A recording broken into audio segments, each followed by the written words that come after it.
They would like those sources to be internally consistent. They need to all show a basic concern for reality.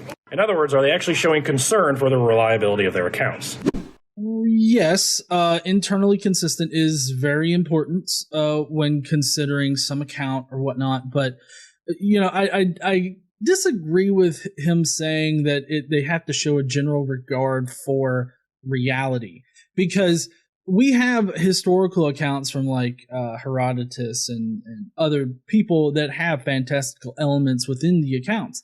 But just because they have fantastical elements to it doesn't mean that, they're completely awash. Like they're, this criteria seems to break for them. Being internally consistent means, I guess something a little bit different than what Dadpool is trying to say here, because it's not about showing regard for reality necessarily. It's just being internally consistent with the author. So like if an author is saying that, Jesus was a flying mammoth, that's not internally consistent, in several respects, or something of that nature. Being internally consistent, I don't think necessarily requires being consistent with reality in all aspects. So, just a minor disagreement there. I still like that particular criteria, being internally consistent with, like Jewish ideology as far as what they were thinking about the Messiah and everything like that.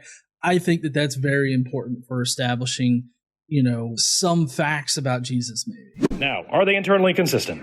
This would take a lot of time to explain, and I'm running out of time, but the answer is yes and no. So we're going to give it an orange M. Again, for meh. Well, so obviously the Gospels are not exactly internally consistent. As far as Paul goes being internally consistent, I feel like Paul is internally consistent, both with himself and the things that he's teaching and the greater landscape of Jewish ideologies that were going around the first century. So while Captain Dadpool would put a meh right here, depending on what he means by internally consistent, which he's kind of being a little vague on it right here, I would have to give this one a blue check, because Paul is internally consistent throughout his epistles about who Jesus was, what he said, what he did, what he didn't say.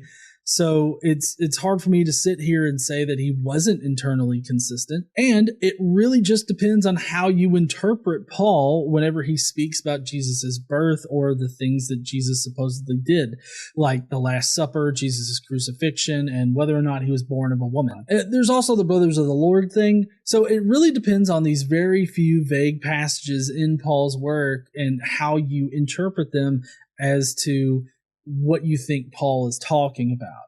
But the fact is that he remains internally consistent. And the reason why I'm only considering Paul here and not the Gospels, because obviously the Gospels are not internally consistent in various ways. But again, what we visited before, all four Gospels, they ultimately rely on Paul's epistles in order to create their stories about Jesus. So you really only have Paul's epistles. That is the independent account of Jesus. So that's the reason why I'm only considering Paul as far as this internally consistent criteria.